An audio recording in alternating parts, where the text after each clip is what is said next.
Yo, welcome to Journey to Truth podcast. Tonight we have on Stephen Cefalo. He is the artist and illustrator for the Sphere Being Alliance graphic novel, Corey Goode's graphic novel. Um, I don't know much about you, so I'd love to hear more about you and how you got into all of that and what you used to do and the whole transition. All right. So where do you want to start? Well, you first of all, how did you get involved with the novel or with working with Corey? Yeah. So how I got involved was, well, I was a fan first. I was just a huge fan of this narrative.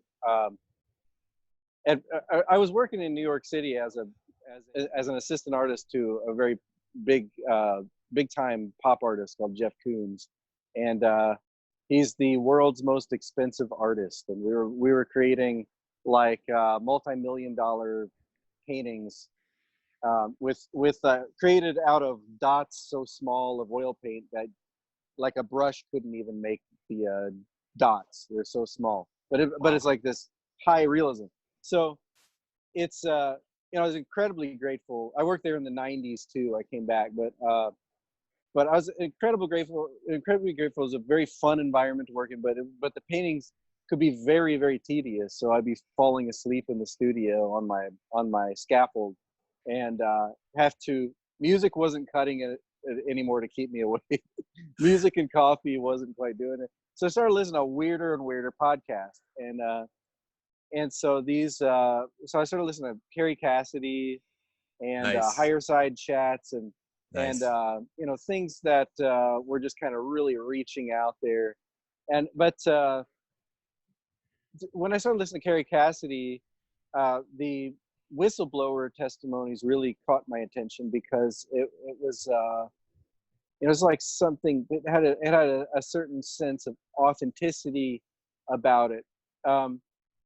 In like the early 2000s, I guess maybe the 20 teens or something, there was who was that supposed time travel guy, John Teeter. John I got Teeter? into that. Yeah. And I think I was searching John Teeter and just things that were like that, that were kind of like really far out there but kind of believable at the same time. And so I discovered this sort of treasure trove of whistleblower people on Carrie Cassidy, and then somewhere down the line, I found Corey Goode, and I was just like, oh no, like I'm never getting out of this rabbit hole. And so I got Gaia and watched every single episode. To where I felt like I knew Corey already. And Yeah, Sure. me too. I was there. I was following it from the beginning. Yep. Yes, yeah, me too. And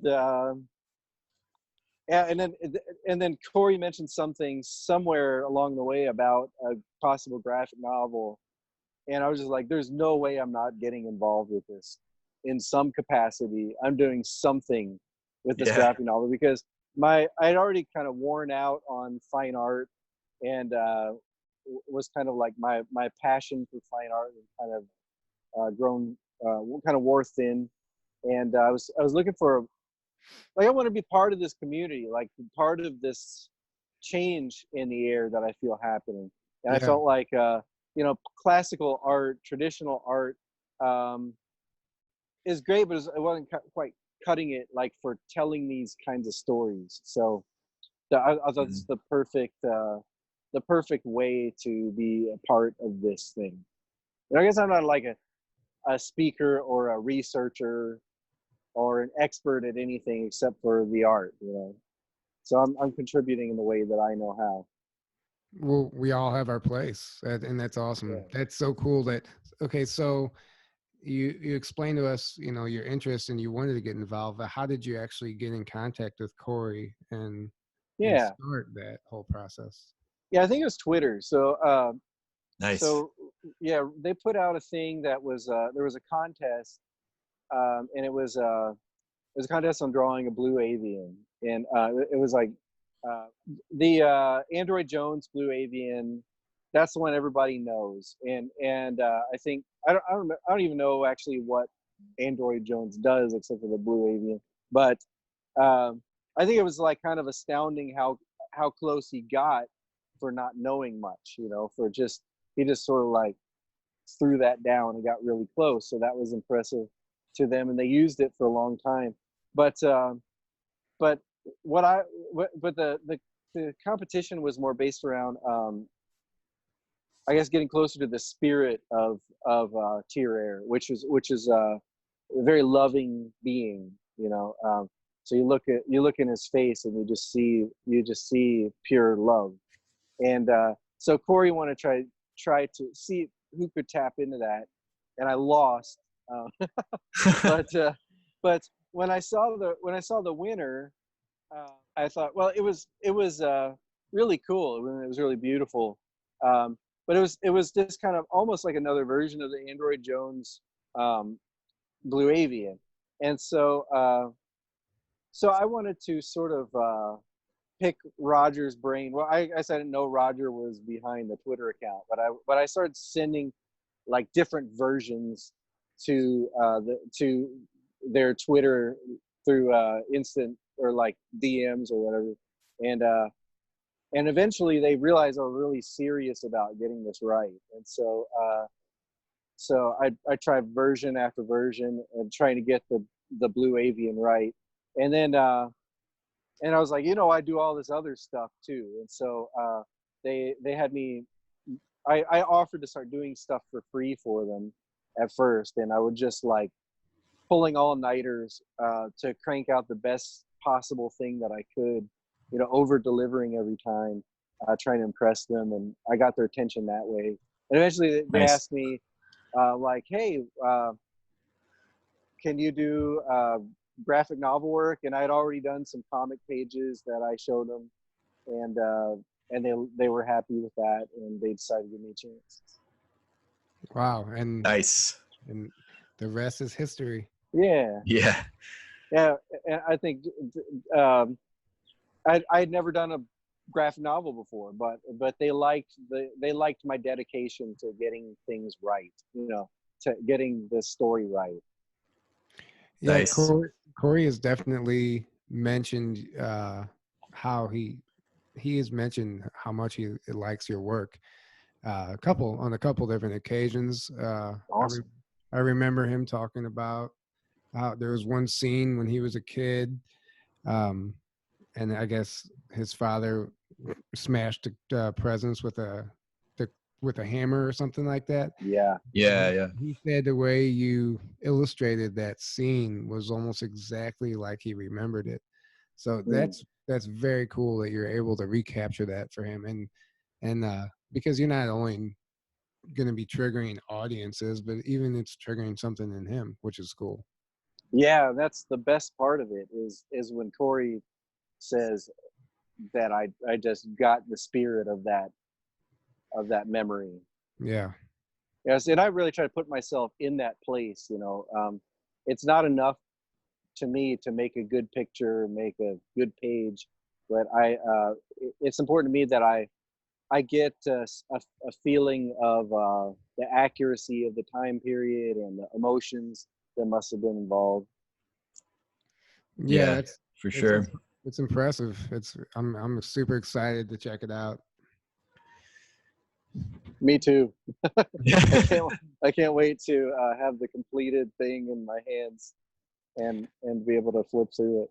So how frustrating was it to have to just keep delaying and delaying because of this name, the trademark with Marvel? Yeah, well, I try not to, I guess, get too frustrated, too wrapped up. There were a few frustrated discourses, you know, because I'm like broke and dying and waiting for this thing to happen. But you know, we're all friends and everybody's understanding what's going on. But the reason why it was delayed, it was all for good reasons, because the project is changing hands, and Roger was wearing too many hats. He was making Above Majestic while handling all of Corey's projects and the conferences and all that stuff. And he's very intuitive. The way he works is very intuitive, and he's like he works like an artist. He's an artist, and so sometimes things would get kind of disorganized, as they would if I was running the operation. And so we changed management, and Roger had resigned for a while, and decided to get his personal life and his health back in order. He's having some health issues from just overworking himself. I'm not saying too much about people's personal lives, but it was happening to me too. Like I was in making that it's funny because Roger and I both got kidney stones. Really? Almost at the same time. So I don't know if that's kind of like an energetic thing or just a result of us both being burnt out at the same time. But it's obviously kind of a disorganized project run by creative people. And so now we have a guy that's more business savvy running the project. And of course we had the setbacks due to the Marvel disputes, and that's something that had to be worked out. That couldn't be rushed, and it's nobody's fault. But the cool thing is that we're all super energized now. We had that big break, and we're all, it was just me, like we're all frustrated that we can't move forward with this, that we're letting people down who are waiting on the graphic novel. It doesn't feel good. It's a PR issue. And we're all just really pumped to be doing this again. And we've got most of it finished. It's the larger portion of the project is done. We're able to make it sort of bigger and badder and cool. Better. Yeah. Cool. So what was the final name that they settled on for I'm that? not sure. If I remember correctly, because at first it was called Return of the Guardians, right? Correct. And Yeah. then I think Corey said they changed it to Sphere Being Alliance : Return of the Guardians or something like that. Yeah, we had talked about. What did you?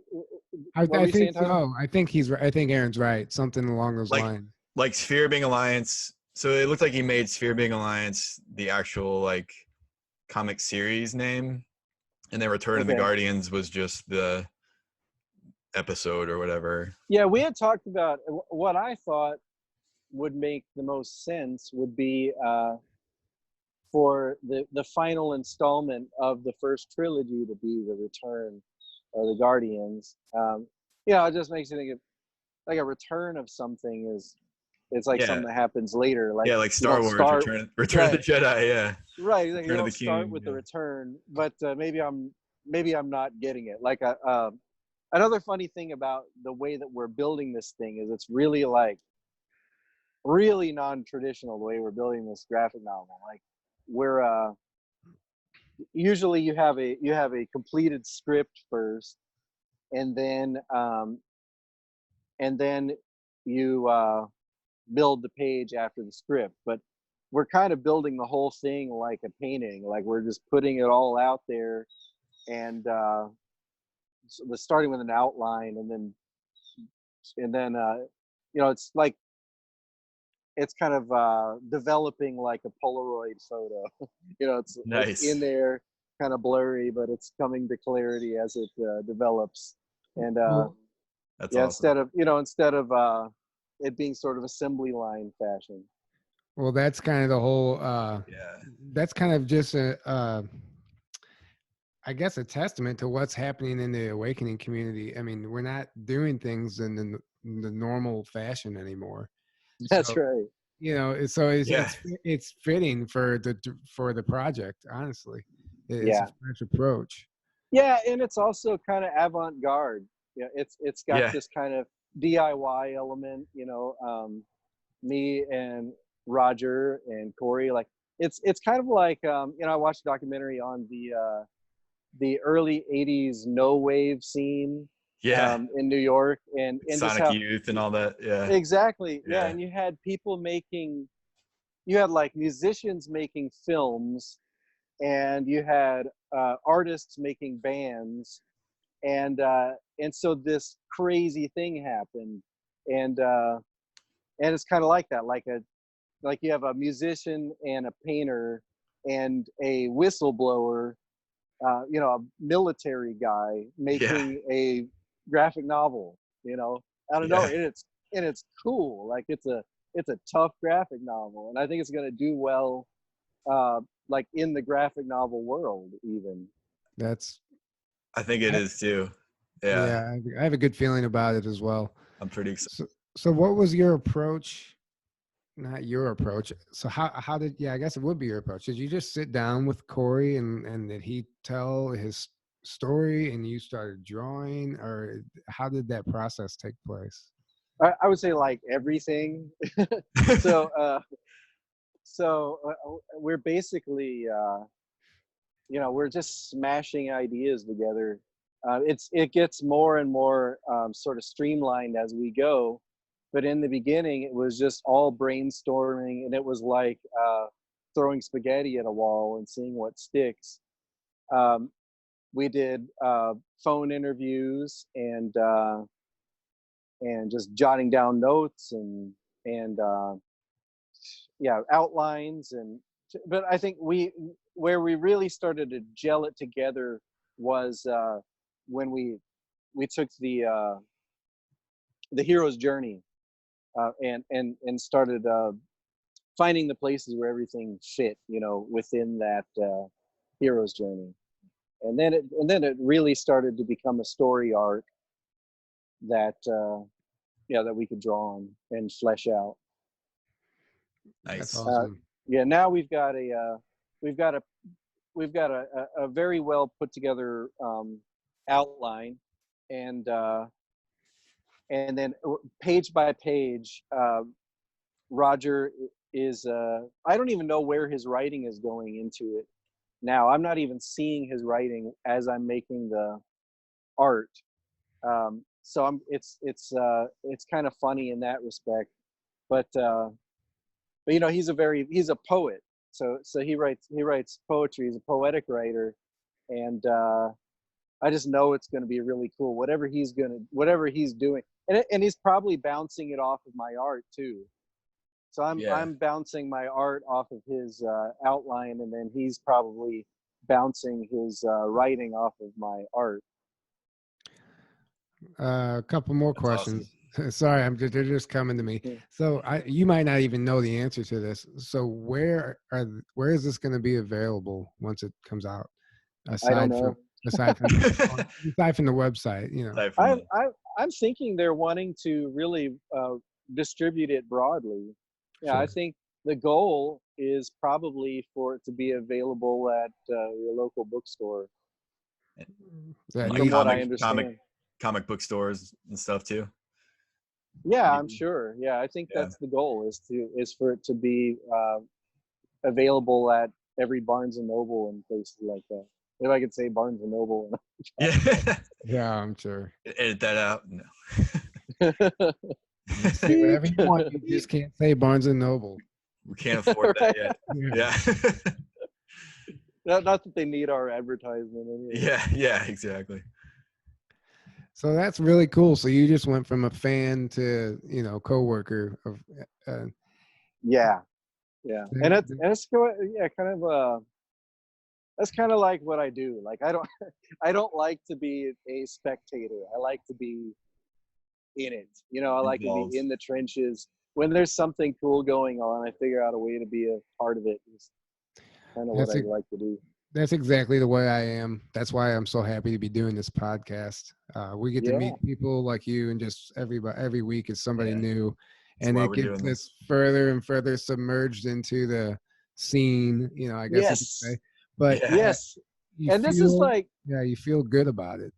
That's right. This is speaking of punk rock. We had talked about punk rock earlier. like this is what I learned from punk rock. It was that DIY spirit of just getting in there and doing it. You know, you don't have to be and I think this is the new punk rock, like Oh yeah. the disclosure movement and the Q and all this stuff. It's and this whole underground movement of YouTubers and Yeah. independent researchers. Like it's even bigger than that, you know. I like that But analogy though. It's a good it's the analogy. same spirit, yeah, and it's the same kind of like sense of positive rebellion against the establishment, but even in a bigger, cooler way. Like I Yeah. actually think this is going to flip the planet. Oh yeah. Oh, it's already It already happening. is. Yeah. Yeah, But yeah, definitely it I felt has. the same way. It has a very punk kind of feel to it. Yeah, Like everyone, yeah, anyone and everyone can just make a YouTube channel or get online and do something and get involved and yeah, just take action, become an yeah, activist, and whatever. Like right. Yeah, and even if you're not like the brightest person, you can share a meme. You know, yeah, I'm just not sharing stuff on Facebook alone. Yeah, exactly you're right. you're involved. Yeah. That's right. We're all doing our little part. I played guitar in a punk rock band a couple, 8 years ago, 6 years I want to ago. hear it. It's a local You're one band punk called. band out of all your metal bands. Oh, well, I played. No, actually, I started off playing country, then I played in the ska band, then I played in the oh, punk band, and I I played in forgot. the Yeah, you did. Nice. metal You're band. a ska band. So you must be. It sounds like you're probably around. How old are you? 30. I'll be 33 in October. Okay. Okay. Yeah. Me and Tyler are the same age, All right. basically. Yeah. I think every time somebody asks me that question, it gets harder and harder to answer. I know. I have to stop. I know. How old am I again? I'm 43, and I was just telling my son how like after 40 you stop counting. You're like, I don't know, I'm 40. I'm old. Yeah. What's it matter? Yeah, it's a new category. Yeah. I love that though, because you were involved in punk back when like I don't know. I feel like before. Well, before you, but you know, it's like I guess everybody feels like they arrive at it late. But Yeah. yeah, but yeah, when But I was a you little got to kid, see the scene like a little bit, in person more when it was like. yeah, 10 years earlier than you did, I guess. Yeah, but well, I never felt like I was involved in the real punk scene. Like I was in bands that were like semi-punk, I guess. Yeah, yeah. But there were like a lot of emo and like screamo and that kind of stuff It's Well, it's until I all got into like indie stuff, indie it's rock. all punk.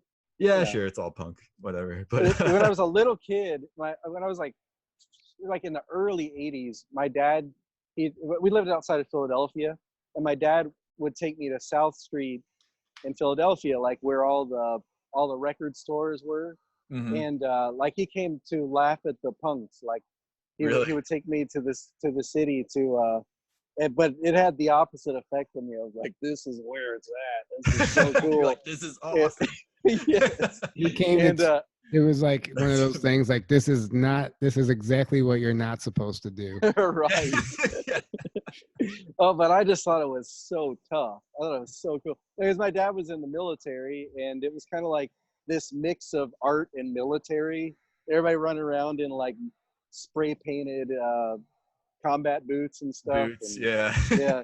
And I just thought, man, this is the coolest thing ever, and Yeah, I you're like, determined to be part of that one day. that's awesome.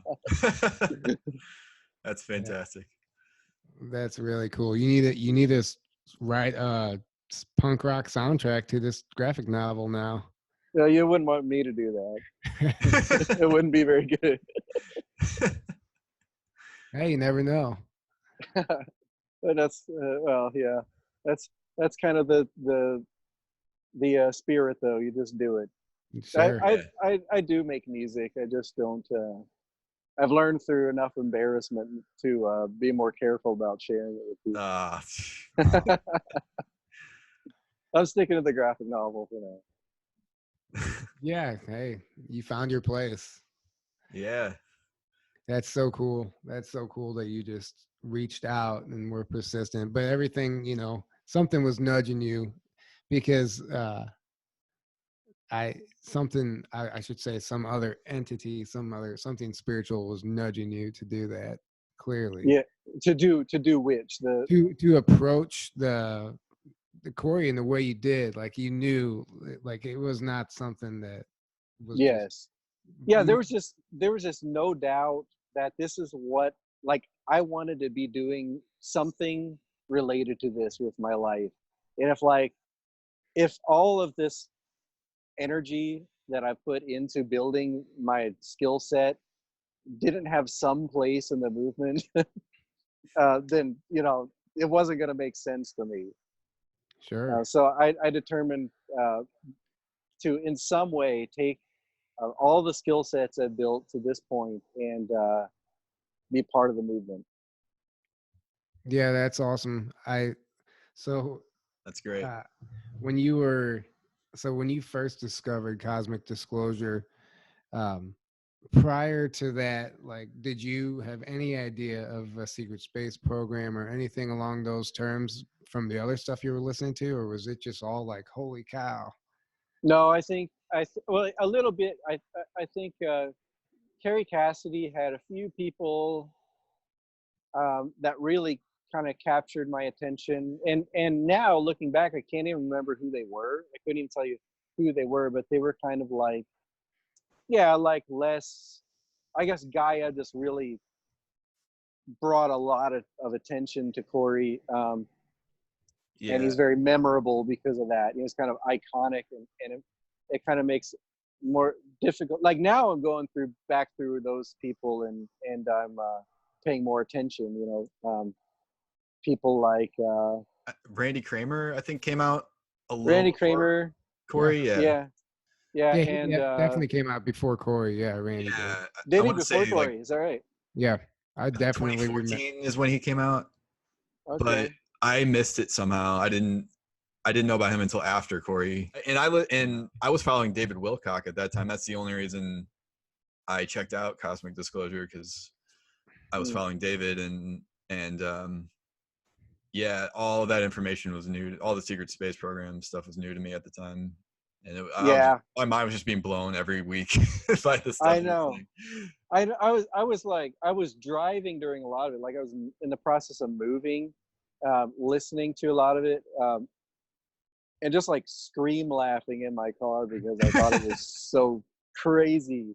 Just all the it's just everything you want. Like it's time travel, it's aliens, everything you want. It's just like stuff it's like so weird that nobody can make it up, and like you could just never think of it. It's just like things like it's like, I think this was Corey Goode. It was in I got Synchronicity Key and the I got the David Wilcock's books. I was listening to which book was it where it was like giving the specific Stargate addresses. Ascension Mysteries, yeah. Ascension Mysteries. And I just like, oh, it's so cool. I was like, I know, right? I don't know what I can do with it, but I was writing it all down. Have it. Yeah, I wrote at one point on Cosmic Disclosure, or one of those. I don't remember what show it was. They gave the actual address of planet Earth as what what the secret space programs, the SSPs and stuff say if you were to literally GPS Earth. And he said it, and I wrote it down. I have it. It's like Sol 3 or something like that. Well, no, this is something different. Well, these are the ones that are like an IP. Yeah. Type it's number, got like it's like it ends in, I think. Oh, I remember where I heard it. 606 is the last. Yeah. Yeah. Yep. That's it. Exactly. Damn, you're good. Good memory. Well, 3 numbers. Yeah. 853-847-024-606. I think David Wilcox said it on Jimmy Church Radio is where I heard it. Oh yeah. I remember him saying it. I couldn't remember where. I'm pretty sure that's where it was. Yeah. Oh yeah, and then when that Jimmy Church discovering that, it's like, oh no, I have to go through every episode of this. Yeah. There's a lot. There's still a lot. There's so much. Yeah. Yeah. It's just like snowballing. It's just the more there is, and it's just like exponential growth. Yeah.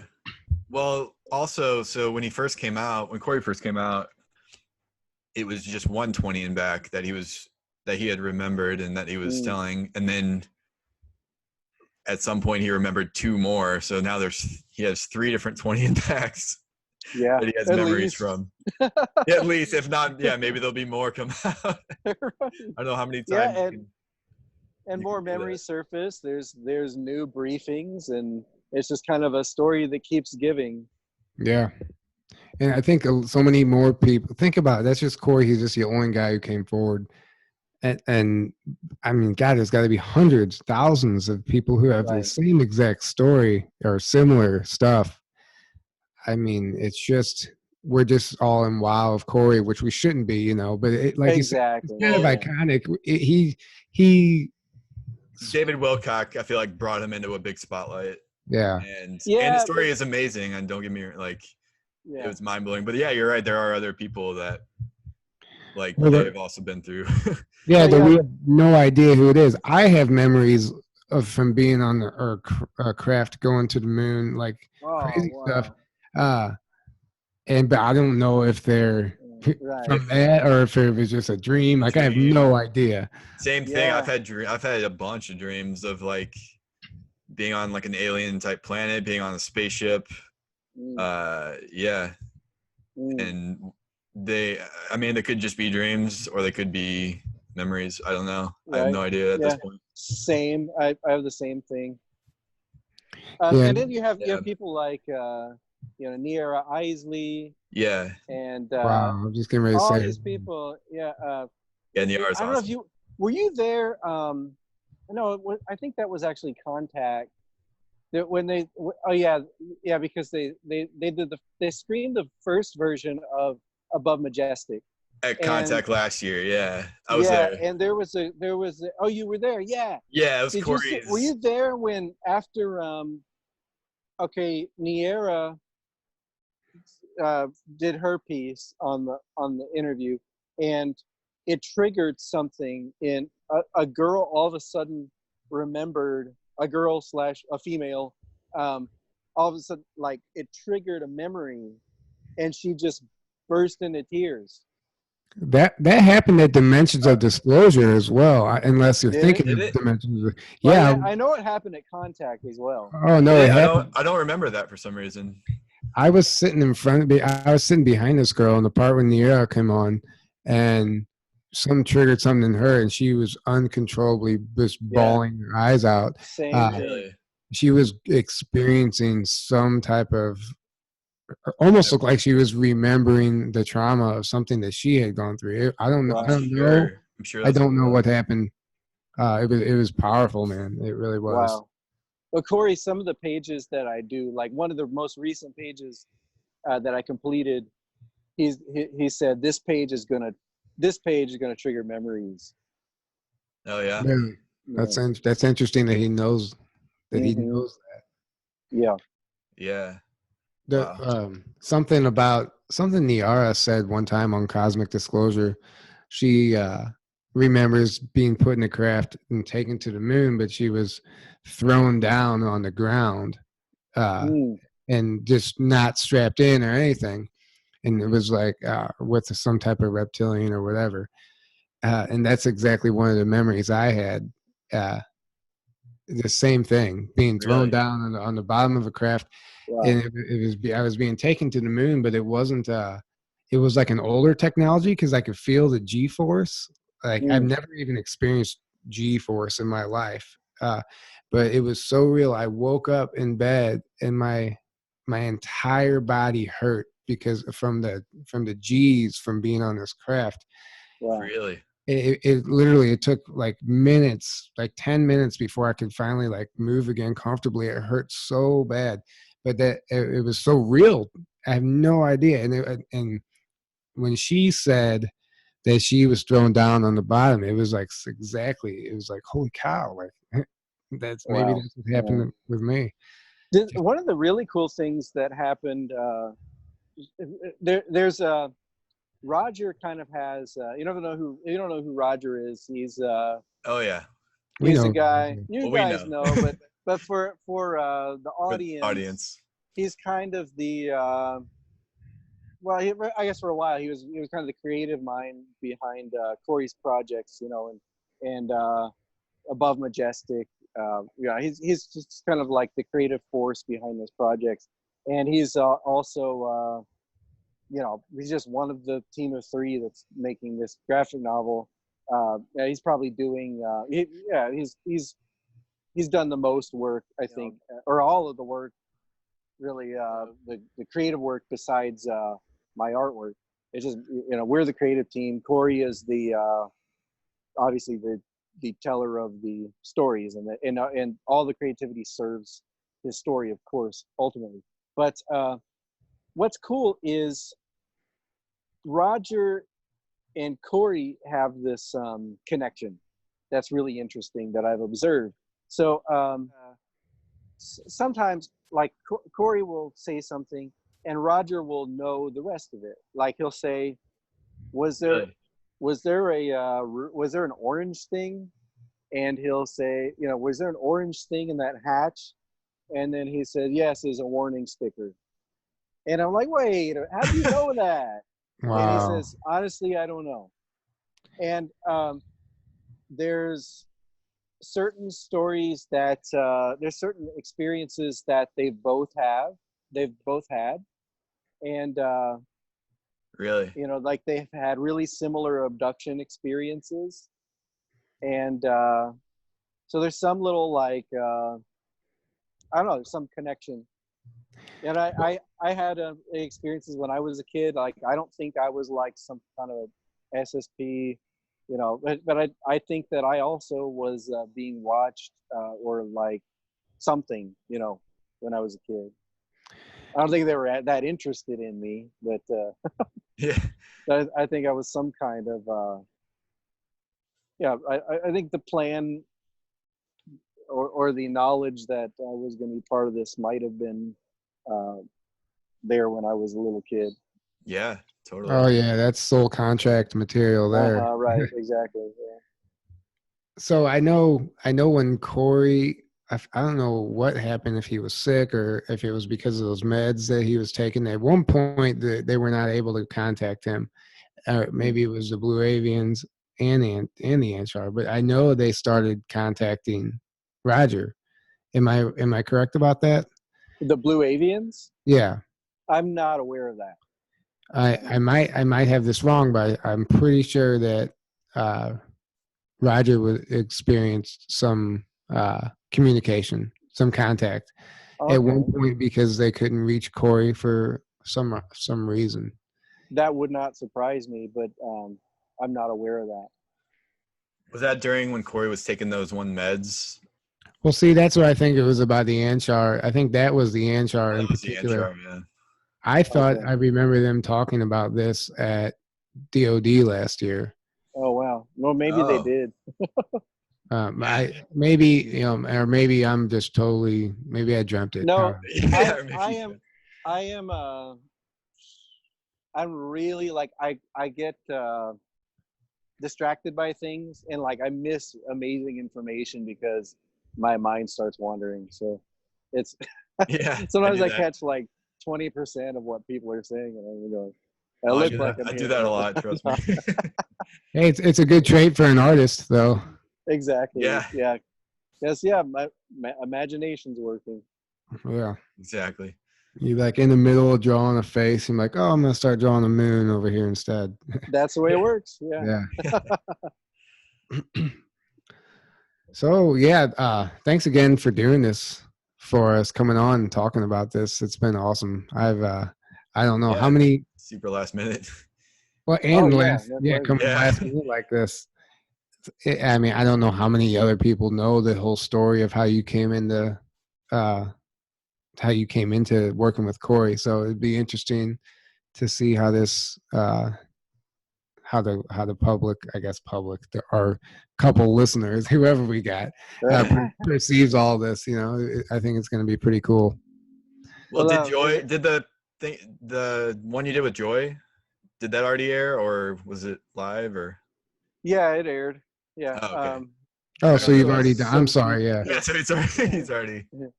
yeah. I gotta go back and watch that now. Yeah, we talked more about I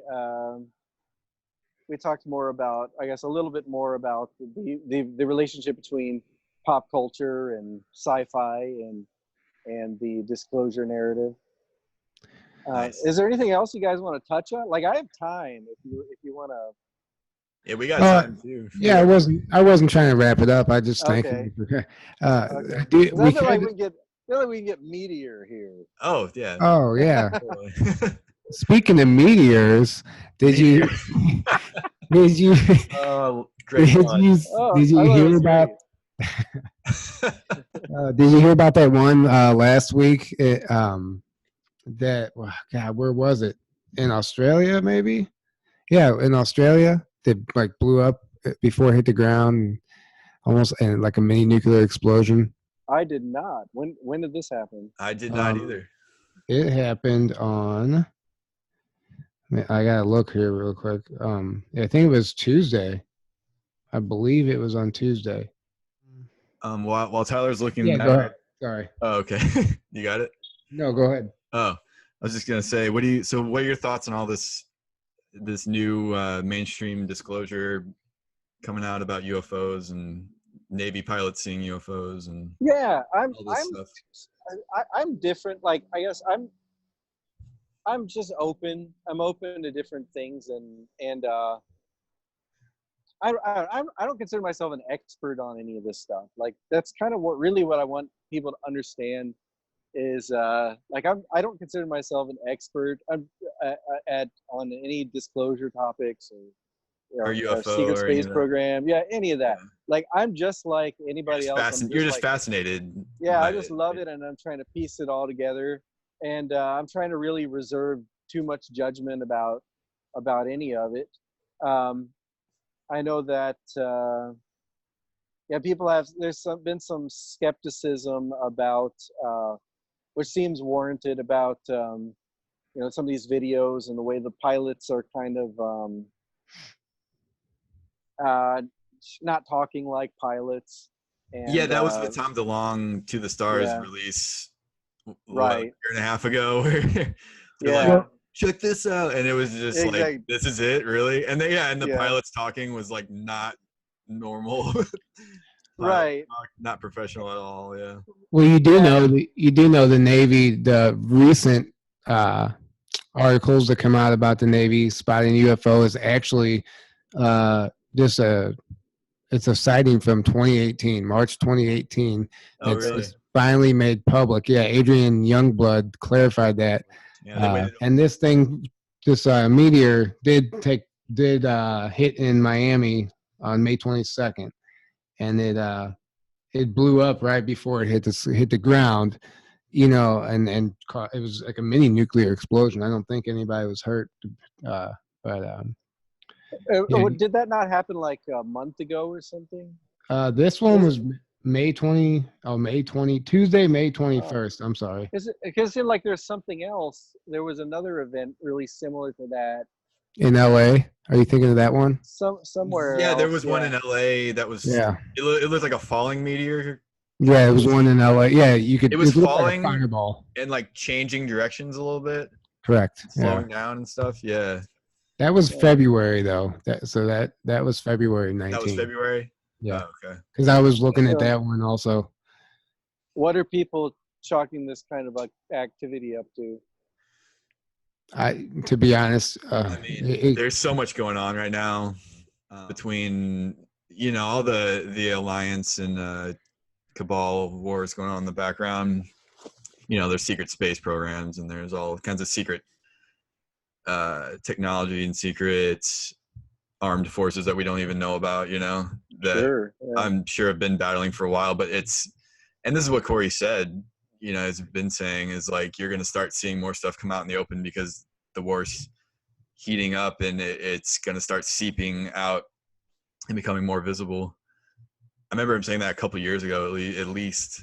And that's exactly what's been happening. We're seeing weird stuff happen, and disclosure. You know, they're trying to like do this drip disclosure in the mainstream because you got the cabal and the deep state trying to do their own partial disclosure because they want to steer the narrative into what they want it to go and also cover up all the stuff they don't want out, right? I was just gonna say, and then so you got them doing their, just putting their disclosures out through a lot of the cabal controlled mainstream avenues, and using, you know, all these big name people. I do feel like the Tom DeLonge to the Stars is probably unwittingly to Tom DeLonge, unfortunately, is being used in that way. And then I think you have the Alliance working to like bring full disclosure, but they're also at the same time, they seem to be worried that the masses can't handle full disclosure, at least yet. Right. And they're like, okay, we need to do it gradually, but we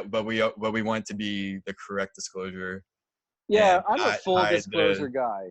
And they're trying to get out the cabal crimes and stuff too. Sure. Sure. But whereas the cabal's trying to completely cover all that stuff up, and they, you know, there's going to be the money's changing, the monetary reset, and right. There's just so much going on that it's a war between, I mean, the good guys and the bad guys, essentially. The people that are trying to liberate humanity, the Alliance, the White Hats, central banks.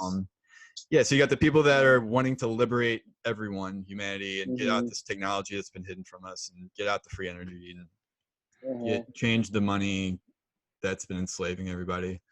And then you've got the cabal that doesn't want any of that to change because that's how they control everything. That's their whole system. And disclosure is going through both avenues, but it's heating up because you got both sides like, no, I want my disclosure. Right. No, I want my disclosure. That's right. And it's the way I see it, like it's all serving the purpose of blowing it all open. Like there's no way they're holding back. You know, the dam is going to break, and the truth is coming out. And the way I see it, like them giving a slow drip is only piquing more people's interest. Yeah. And like, and then as soon as they start searching these things, they're going to find all the other avenues too. It's all coming out. Exactly. But that's why they've been going so hard at like discrediting Q in the mainstream, and which is it's censorship, it's a joke. And all of that. Yeah, it's a joke. It's all going to be revealed really shortly, I think. It is. There's no way they can hold back the dam, you know, the break in the dam, and they're trying, but like, it's funny to me too, because it's like, you guys really think you're going to be able to hold this back when you're putting out disclosure and you think people are just going to stop at that, but like, well, you have to think about it. They're desperate. Like, so these people they've been blackmailed. So they're going to do, so say somebody had something on you, even though you knew it was over, would you not try everything you could do? That's everything you had, you would just keep going until you burned, you know? Yeah. And that's they have no choice. Yeah. That's a really good point, because from our perspective, it does look ridiculous and it does look like you're out of your mind. But yeah, you got to look at it from their perspective. Like, they're so desperate, and that's all they have. So they're just it becomes just about survival. They're just trying exactly. They're just trying to not go to jail. Exactly. They're just looking out for themselves. And they're compromised. Like everybody at the top is, or most people are compromised. In fact, we're all a little compromised. You know, none of us are perfect. Oh yeah. We all have things we wish we wouldn't have done, but as the more public of a person that you are, the more people are keeping tabs and also maybe trying purposefully to put you in those kind of compromising positions. Yeah, and like Corey said, he said if they don't, you know, they're going to try digging up your past. They're going to try digging up, you know, your anything they can on you, and if they can't find it, they'll make shit up. They'll start exactly right, like, and they do. Yeah, they do, and I mean, think about. It just doesn't happen on that level. It happens in high school. Kids start, you know, it's like a human it's like a natural reaction to trying to defend something you believe in. You know, you're going to make up a rumor about somebody else to take take all the eyes off of you. Yeah, and it just Yeah. discredits the people that are making up these ridiculous stories. Like, you remember just a year ago, they were trying to make Corey out to be a Nazi or something like that, and Yeah. Roger a Satanist. Satanist. Yeah. Corey's a cult leader. He's starting a cult. Right. Yeah. It's absurd, and Corey, he comes from a Native American family. Like, how many Native American Nazis do you know? Yeah. He can't. He comes. I never thought about that. That's funny. You could take any, guess like you were saying, you could take any person and make a monster out of them. You know, like I worked for Nickelodeon. You could You're connected say, to the cabal. You work for exactly, Nickelodeon. Yeah. We all worked for other people, and we all have past before we were kind of tuned in and knew what we were doing. Yeah. That's why you can never assume. Yeah, if somebody worked at a place or like group, like you can't just assume they're in on. They're even in on or know about it at all, you know, like because everything's so compartmentalized and it's such a pyramid structure where the further down you go, the less people know and are just being used, and the further up you go, the more. And it's just at the very top is the people that really know what's going on and are really controlling everything. Right. And I think you always need to be intellectually honest. People try to use a photograph of two people together as being like evidence. Yeah. We have to always. I'm always about being intellectually honest. Like, we also can't, for our own purposes, go take somebody we don't like and then somebody else we don't like, and because they were photographed together once, say that they're colluding. Well, you can't just take that out of context and be like, look, here's proof. Yeah. Because I know I have photographs of me with bad people. Yeah. But how would you at the time you didn't understand it? We were all ignorant to it. You also have to take into account like what part of your life that was, and it's like exactly. You're not awake yet. You're not going to know any of that stuff anyway. Yeah, it might be a picture with a bad person, but it might have been the best night of your life. As far as you were concerned. I mean, if it was a celebrity or something, that's just a celebrity that.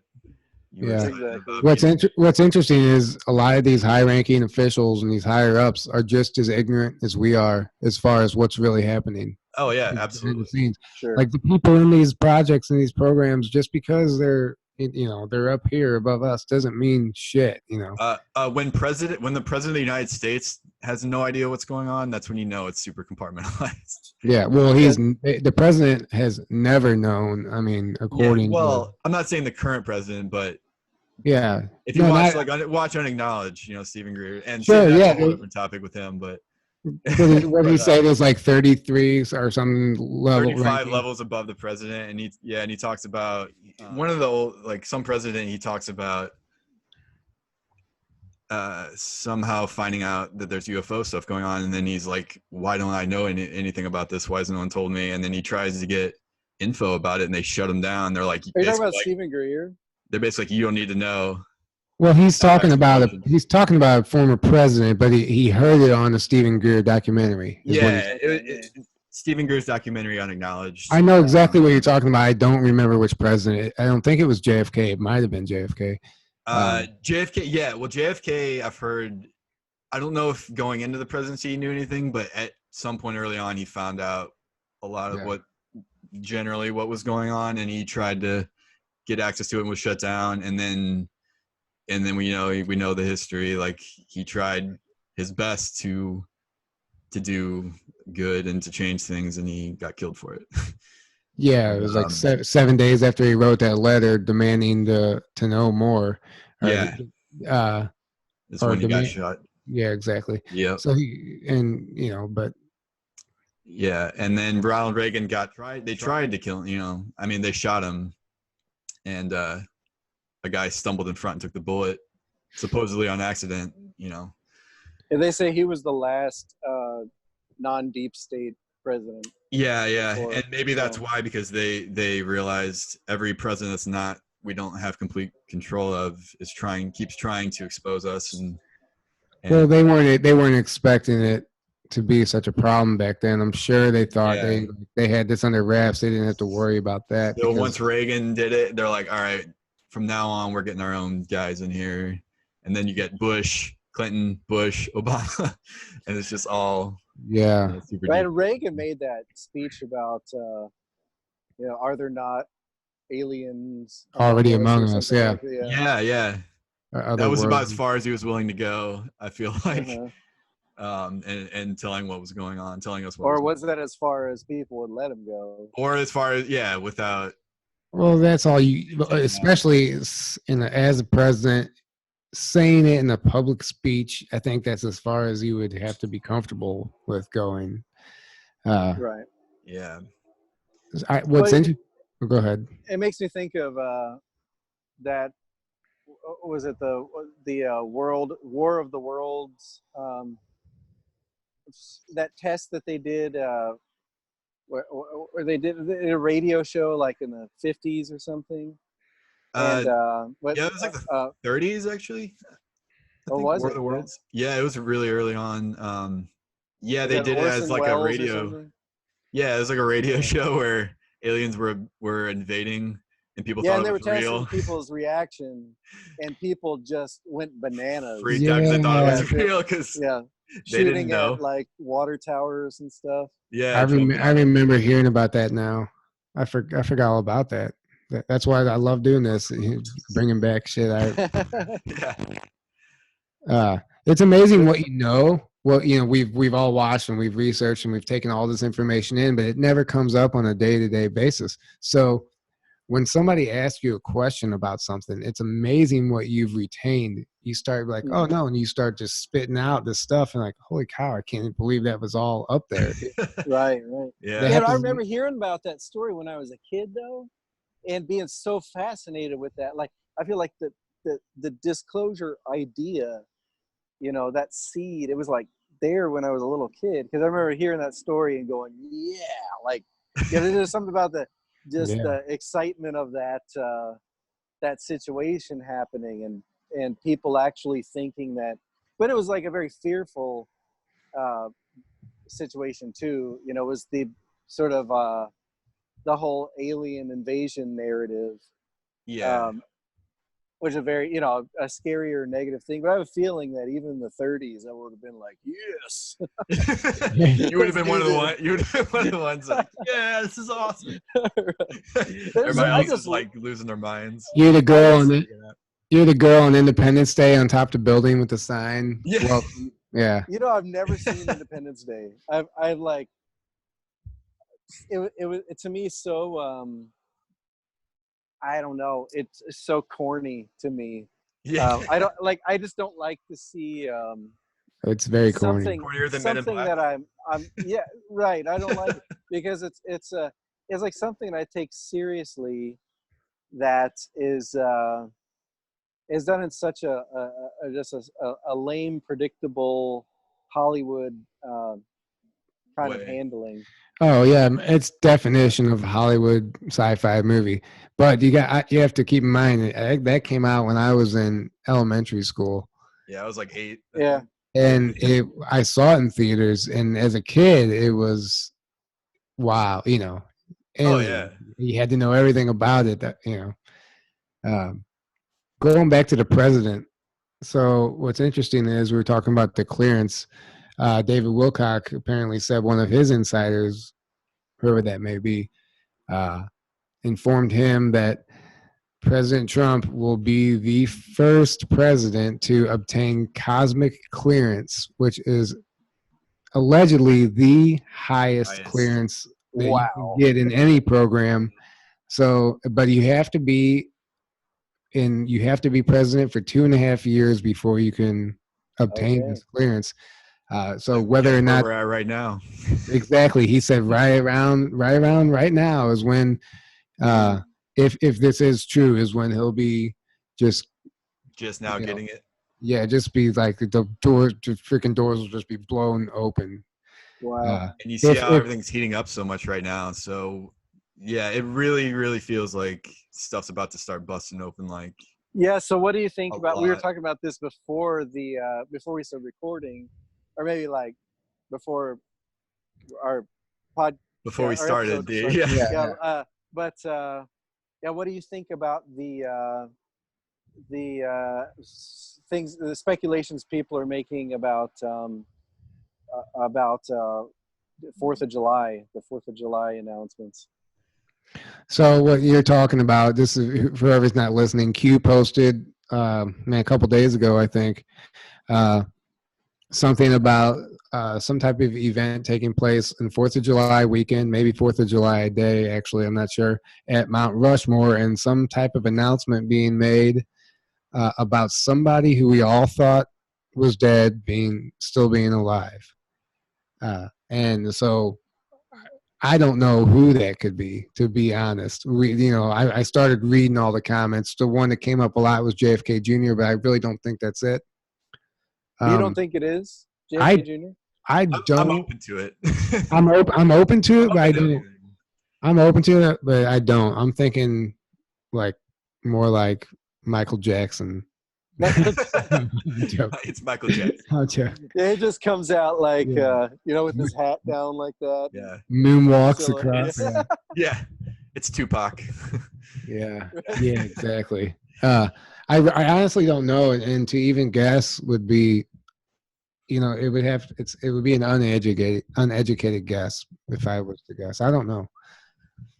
But yeah, I guess I am not. Are you certain that was Q? That was a Q post, or may it have been another anon? My gut's going with it was Q. I hate doing this over the podcast because I don't want to misinform people, but I believe it was. But even if it may have been an anon, I don't know. I'd have to look it up. I'll put in the description what we find out after. Okay, yeah. I just don't want to be. People are going to be listening to this, be like, "No, you're getting it wrong, you idiot!" Yeah, everyone's yelling at us right now. Yeah. But I was following. I was a closet JFK Jr. is alive follower for a while, and just because it's such a crazy story, and I was a little embarrassed to believe it, but after Q said no, I figured like either I'm not supposed to, or either that's right and this is like dead in the water, or Q doesn't want us to be distracted by that for now. So I stopped following that. But Isaac Cappy mentioning JFK Jr. recently that's has true. kind of That's right. reawoken that narrative again. So maybe it is. Yeah, you're right. It could be. Forgot about that. God, there's so much. He said JFK Jr. Yeah, no, he did.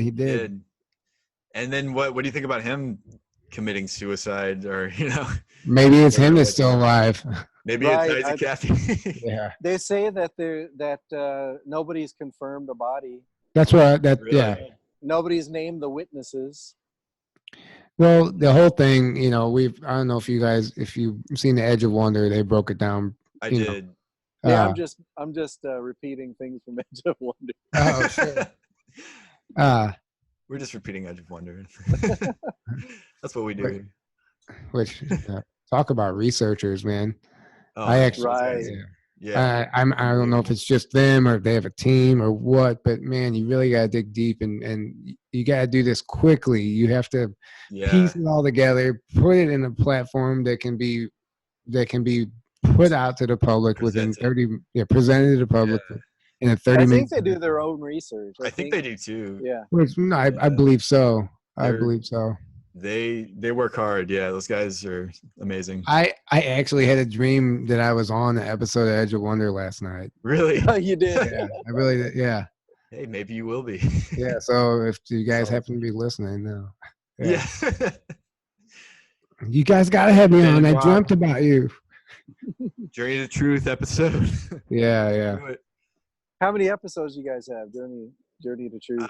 This is episode 16. Oh, This would be that's 16. Yeah. impressive. One a week since it's been one a week for 16 Since- weeks now. Yeah. Since like early February of this year. Yeah. Yeah. All right. Well done, guys. Thank you. Yeah. Slowly growing little by little. We're just gonna keep going. More or less just having fun with it. Yeah. More than anything. Yeah, we're just having fun. Yeah. Make sure that you tell Corey you were on here so we can get him and Roger on. Yeah. All right. Better I get will. Corey. Yeah. I will. No, actually, I've been wanting to get Roger on for sure. I've talked to Roger a few times. I talked to him at DoD last year, and yeah, I definitely want to get him on if he's willing to do it at some point.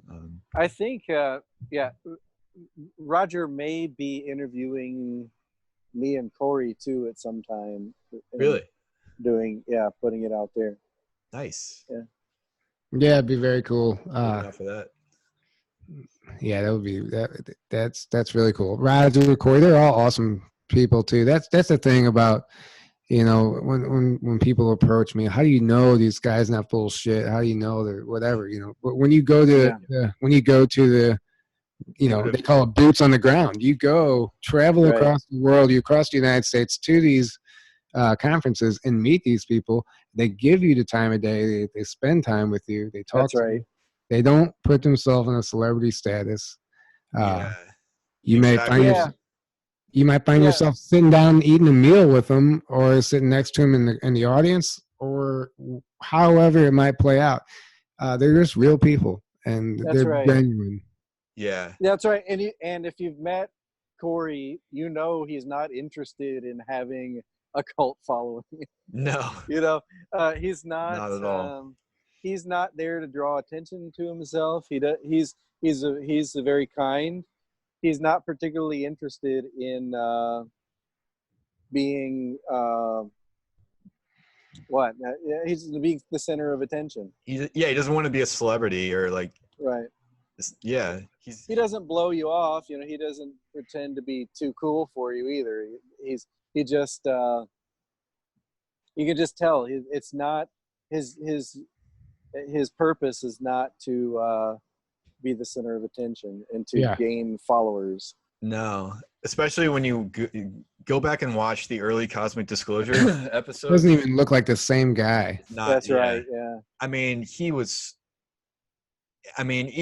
there's two options. Either he was acting all that, and because he looked really uncomfortable and like very much he did not want to be doing that. Like he was very uncomfortable, and very nervous. You could just tell. And Emery was too. Emery was too. Yeah. Emery's first episode, his voice was actually shaking. Like you could see he was extremely nervous to be talking about this stuff. It was hard to watch. Like his eyes were watering. Mm-hmm. They were saying that they had to pause because he kind of like be crying in between the takes. Really? Yeah. Wow. Yeah, because it's because these are not only guys that they don't want to. They're nervous and uncomfortable coming out and talking about this stuff, but like this is all super personal stuff to them that they've never really shared in this public of a way before. So stuff they've been told that they can't share, or otherwise it's your life. And then the fear of all that. Yeah, it's got to be just crazy. And the more I watch it, the more I listen to it, I go, none of this is that crazy. Like it's not really that crazy. No, when you start listening to the consistencies between the different or among the different testimonies, it's not really that out there. Like what people pick on is the blue avians. Like really, you're like also talking about portals and time travel and invisibility cloaking and all these things that are in public documents, publicly available government documents. But you have a problem with blue avians. Like these are beings that are appearing to Corey as in a certain way, and they just happen to appear as these blue bird-like people. Like he's just telling you the beings that he's encountered. like we all, like, I mean, not all of us, but a lot of people have seen strange beings. And Yeah, tons of people. why should we not believe Corey? Like, I think they Exactly. came to him and said, "This is not our natural form," or Corey said that. Yeah. This is the way they appeared to him.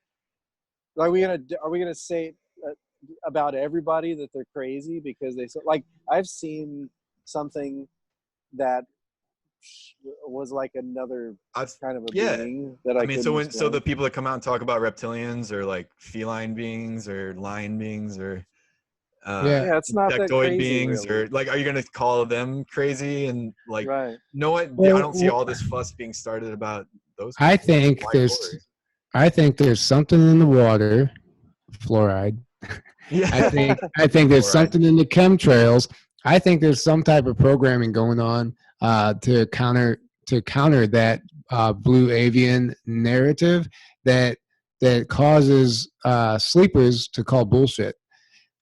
I honestly think there's some type of programming that will that when they hear that, it's just, you know, it triggers it. It's a reaction, causing that division. Oh yeah, I wouldn't doubt it at all. I mean, how hard is it to believe? I mean, parrots can talk. You know, right. Exactly. But the thing about the blue avians are not birds. Okay, they're not. Sure, but you know what I'm saying. These are the raw. This is the raw group. And if anybody's read the Law of One or any portion of the Law of One, you know they're not putting you on. Like, this is something other that's speaking to us through channelers. And this is the same group that's appearing to that's interacting with Corey, and they're choosing this form for some reason. And the cool thing is that they're asking him to make it into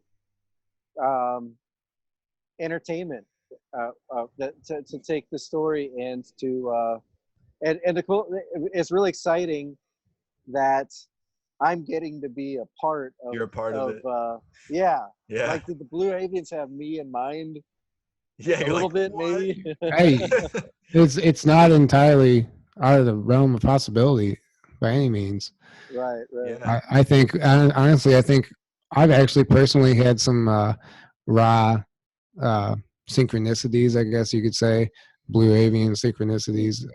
I saw some blue spheres, but I don't have any memories, or I've never actually had contact that I know of. But I think we all have something to do with it. There's a reason you're on this podcast. You're doing that. There's a reason we're doing this.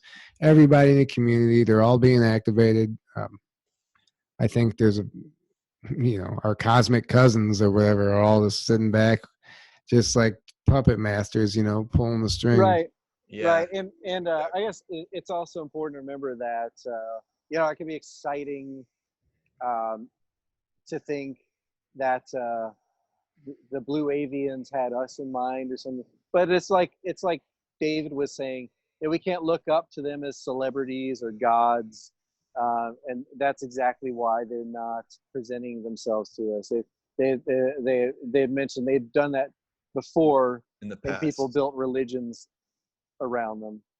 Yeah, absolutely. Yeah, people are even trying to almost build religions around Corey sometimes. People sometimes even talk up to, like, these are just fellow experiencers who are part of this with us, and maybe they've experienced a lot more than us. They're more they have special intel, but they're human beings. Like,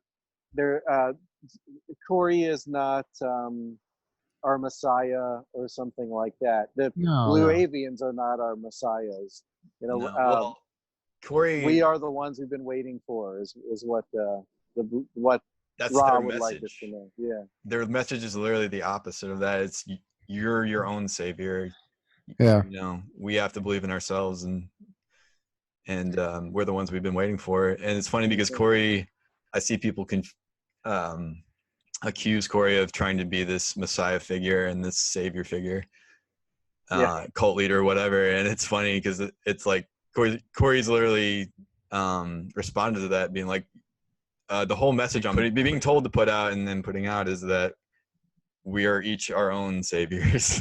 Yeah. Like, we are the ones we've been waiting for. So why would I be trying to be a savior while putting what cult ever asked you to think for yourselves? Exactly. Didn't ask for a penny. I mean, we're selling things like comics and that's another hang up. DVDs.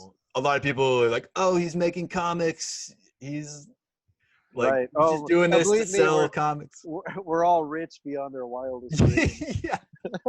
Yeah, so many people, like, they can't get past that. They just see that and they're like, oh, that's why he's just trying to get big or make money with comics and entertainment, blah blah blah. Yeah, it's just and the people that are haters I've clearly there's nothing you can do to talk them out. No, and they haven't looked into his entire testimony. I'm convinced that or it's they're being paid to troll him, or that. You know what? There's a number of possibilities. I feel like the more this happens, the more just blatantly untrue things come out, and people are obviously making things up out of thin air. The more I think that there must be some motive behind the trolling. Like, why would they waste so much energy and time? Like, people are almost devoting entire YouTube channels to trying to discredit Corey. Like, why? Why waste all your energy? Why are you putting so much energy and time into discrediting one guy? Some people are being used as sleepers. Exactly. Are being used. Unless that's the case. Useful idiots. No, I wholeheartely believe that's the case. Oh yeah. And it's part of the program. It's the divide and conquer tactic. They have the ability to put thoughts into our mind. They can make us get up and walk to the door and do something, whatever it might be. They have more control over us than we have over our, they over can manipulate people's emotions, and that's I guarantee you that's going on. And then they got guys like the dark journalists out there putting out, just attacking Corey and other people. Just, it's like, why are you working so hard attacking Corey? And not even it doesn't make any sense. Not even doing proper research, like not interviewing anybody that knows them. Exactly. Just like it's just pure conjecture.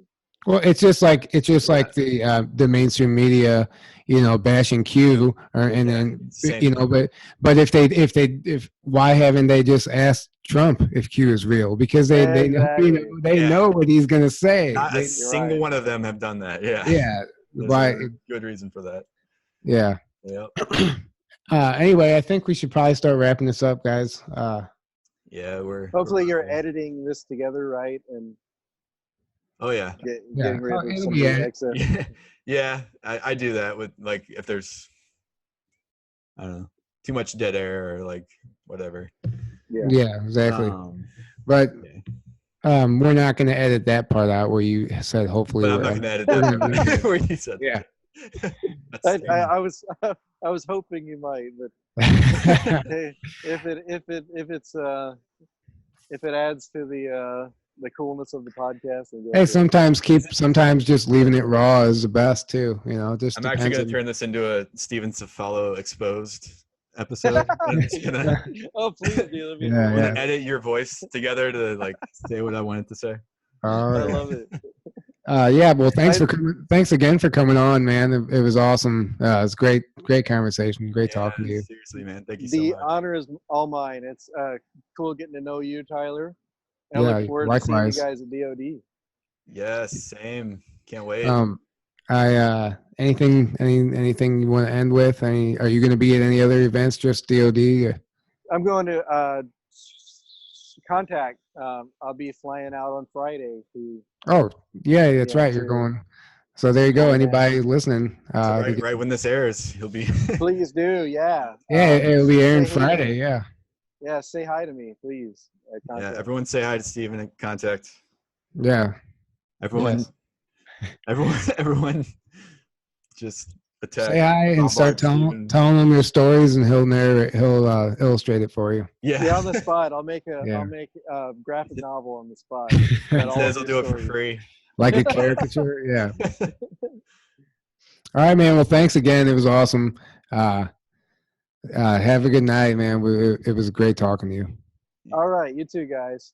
Yeah. Take it easy. You too, man. Later. All right. Good night. Later.